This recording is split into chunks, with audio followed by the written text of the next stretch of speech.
Welcome back, Kevin's Mobile Repair. Got a 2007 Land Rover Range Rover.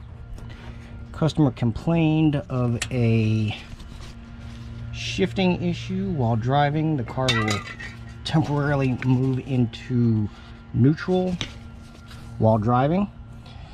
This is underneath where the transmission's at. This little shifter cable right here / bracket is for the adjustment for the transmission. So this big nut right here on the outside is a 21. The one on the inside is a 13. I've already done this adjustment. Sprayed a little bit of PB Blaster on there so it'll slide freely.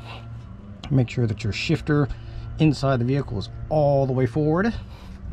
Loosen this 13mm nut up. Move this part towards the front of the engine. That way it'll be all the way into the park position.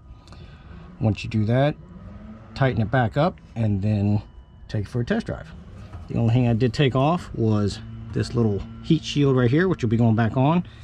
8mm nuts, one here, and then a fun one up underneath the exhaust. Long extension stuff, you'll be able to get to it. But that is it. Plus they got a nice little transmission with it.